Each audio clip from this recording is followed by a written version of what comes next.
Les éditions Michel Lafon vous offrent des témoignages, des biographies, des trailers, des best-sellers, des beaux livres et de la littérature jeunesse. Découvrez La guerre des tétons, tome 2, Extermination de Lillison. Dans ce tome 2 de la bande dessinée La guerre des tétons, l'auteur Lillison reprend la suite de ses publications sur le blog à succès Ciao Gunther, augmenté de nombreux épisodes inédits. Usant du même ton énergique et décalé, elle nous raconte la suite de ses aventures et répond à toutes les questions plus ou moins sérieuses qu'on peut se poser sur le cancer du sein. Largement médiatisé, La guerre des tétons est un véritable premier livre pédagogique sur le cancer du sein chez les jeunes femmes. Vous écoutez Samedi de lire avec l'auteur invité d'Amélie Boivin-Enfield.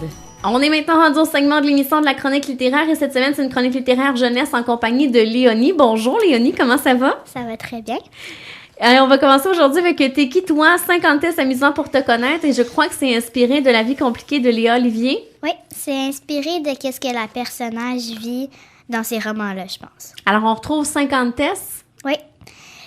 Ça raconte tout simplement 50 tests que tu réponds selon ta vie et ça peut te donner des réponses sur qui t'es et comment c'est ta personnalité. Et je pense qu'il y a 5 grandes familles. Oui, c'est séparé entre mon jardin secret, mes amis, mes amours, mes talents, ma famille, ma maison, mes loisirs et mes passions. Et tu suggères ça à qui? Je suggère ça environ à des filles de plus de 9 ans. Ça peut aller à tout âge tant que c'est amusant. D'accord. Alors, c'est T'es qui toi? 50 tests amusants pour te connaître. C'est ça. Et là, on va parler du prochain, Les Dragouilles, tome 15, Ville de Johannesburg. C'est écrit par Maxime Cyr et Karine Gotto. Avais-tu déjà lu des dragouilles dans le passé? Une fois, juste parce que mon ami me l'avait suggéré comme ça, mais j'ai trouvé ça très amusant parce que j'avais jamais lu une sorte de livre comme ça. D'accord. Puis, tu suggères ça à qui? Des gens de 7 ans et plus, mais il n'y a pas vraiment de limite d'âge. Les textes ne sont pas vraiment bébés, puis les sujets sont quand même intéressants. Et ce qu'il faut dire aux gens, c'est que les dragouilles, c'est toujours une ville du monde différente à chaque fois. C'est ça. Il y a des fois, il y a dans tous les continents des villes différentes, puis c'est comme un documentaire sur la ville. D'accord. Et les personnages, ce sont des patates. Oui. C'est des patates qui vivent sur les toits. Ça s'appelle des dragouilles et il y a 6 différents personnages de dragouilles. C'est la rebelle, le cuistot, les jumeaux, la geek, la branchée et l'artiste. Il lit les pages de blagues, de BD, des jeux et des informations touristiques vraiment intéressantes. Alors, c'est un bon moyen pour les jeunes de découvrir des nouvelles villes avec cet ouvrage en plus d'avoir du plaisir. Là. C'est ça. Alors, rappelle le titre, c'est Les Dragouilles, tome 15, Ville de Johannesburg. Et là, je pense qu'on va parler d'un livre que t'aimes beaucoup, Le Journal d'Alice, tome 11, Ma vie en bleu turquoise de Sylvie Louis. Oui, faut quand même dire que ce livre-là, c'est pas comme les autres. C'est le 11e tome d'une série que je lis depuis que j'ai 6 ans. À chaque sortie de cette série-là, ça me fait spécialement plaisir car j'ai toujours hâte de retrouver les personnages. Je pense qu'à chaque fois, tu mettais la date à ton agenda pour aller acheter le livre quand il sortait. C'est ça. Et encore une fois, cette fois-ci, un nouvel épisode d'Alice. Oui, cette fois-ci, elle nous parle encore à travers son journal et on est ses confidents secrets. Dans le 11e tome, elle nous raconte la fin de l'hiver de sa 6e année avec les personnages qu'on connaît bien. Les amis de sa classe, sa best Marie-Ève, son chum Karim, parti vivre à Beyrouth.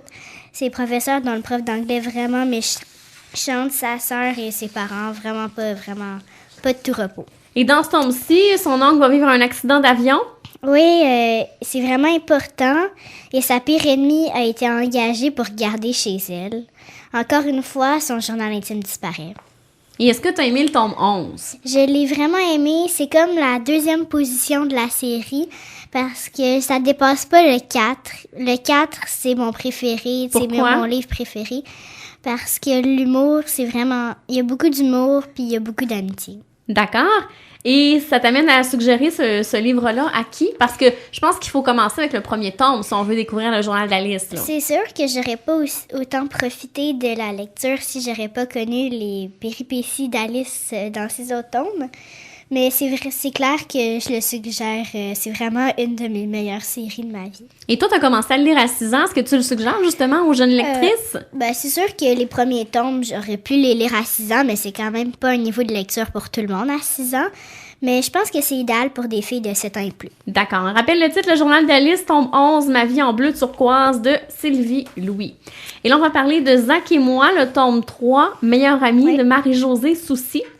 Oui, c'est un livre d'enquête à résoudre, mais j'avais jamais lu les tomes 2 et le premier tome, mais j'ai quand même pu facilement embarquer dans l'histoire.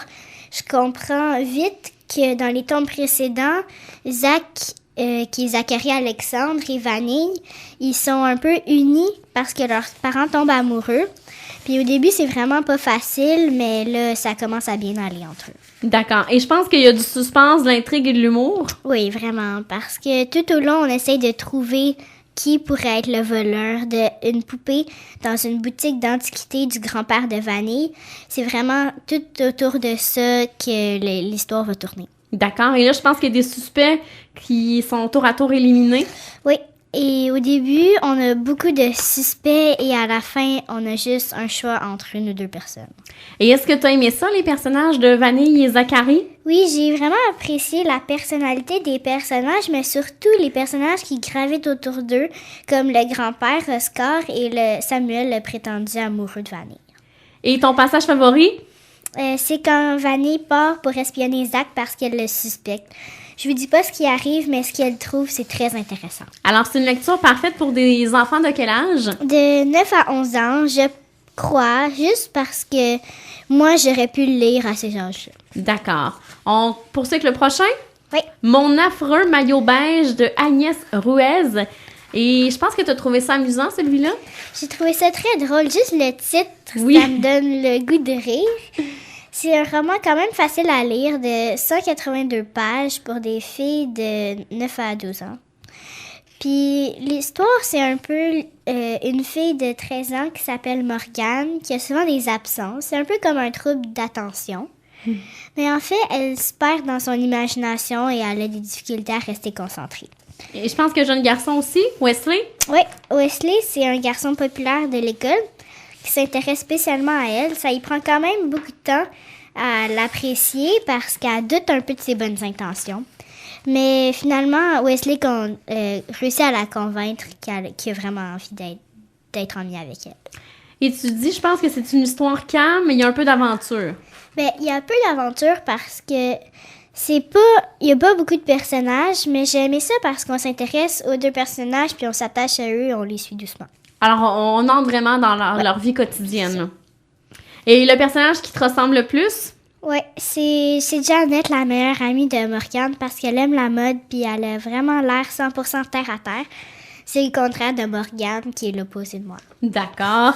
Et tu recommanderais ça aux jeunes filles de 9 à 12 ans. Alors, ça s'appelle Mon affreux maillot beige de Agnès Ruiz. On poursuit maintenant avec la collection Les livres Bambou Jeunesse de la maison d'édition Éditio, écrit par plusieurs auteurs. Et je crois que c'est des livres que tu suggères aux enfants de première année ou début de deuxième année en apprentissage à la lecture. Oui, c'est ça, parce qu'il y a juste 5 à 15 pages. C'est pas beaucoup, mais ça peut être bon pour des parents qui aiment ça raconter des belles histoires à leurs enfants avant qu'ils dorment, mais aussi un enfant de première ou début de deuxième année en apprentissage de la lecture.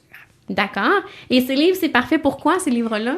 Sûrement initier les petits à l'humour littéraire, montrer des belles images pendant la lecture ou lire le livre au complet le même soir.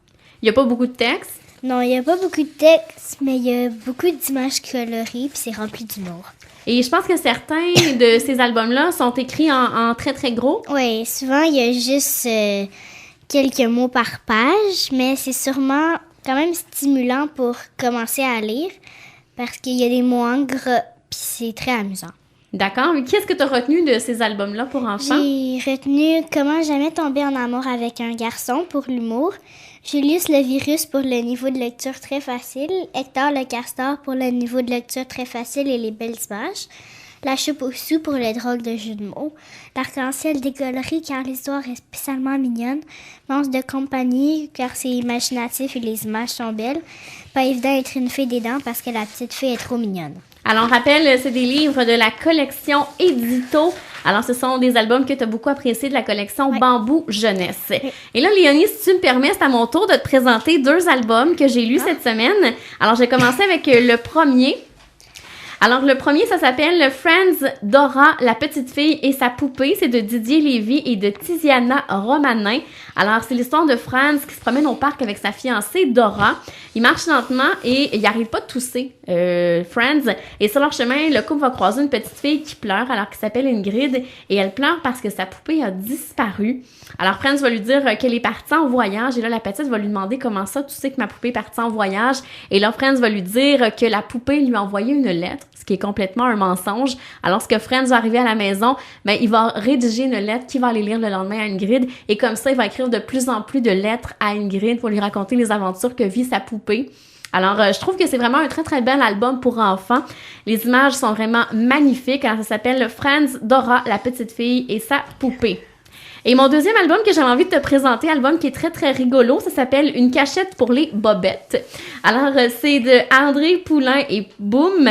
Alors, c'est l'histoire de Jacob qui se dépêche pour aller à l'école ce matin-là. Ça va vraiment pas bien pour lui. Et finalement, il va se rendre compte en se rendant à l'école qu'il a mis très, très rapidement ses pantalons et qu'il y avait sa bobette qui était restée prise dans ses pantalons parce qu'il a pris ses pantalons dans le panier de linge propre à la maison. Il y a également une autre petite fille qui, elle aussi, va vivre une mauvaise journée qui, finalement, va bien se terminer. Le concierge qui, lui, va vivre également un début de mauvaise journée et finalement, ça va bien se terminer. Et là, il y a un petit garnement à l'école qui, lui, sa journée va bien commencer parce qu'il va faire des mauvais coups, mais finalement, ça va mal se terminer de son côté. Alors, un album vraiment très, très rigolo où on rencontre 4 personnages complètement différents, mais qui ont tous des liens ensemble. Et les images sont vraiment très, très belles. C'est Une cachette pour les bobettes de André Poulain et Boum. Merci beaucoup, Léonie, pour les belles suggestions. De rien. Merci à vous à la maison et on se retrouve dans quelques instants pour la conclusion de l'émission avec l'auteur Biz.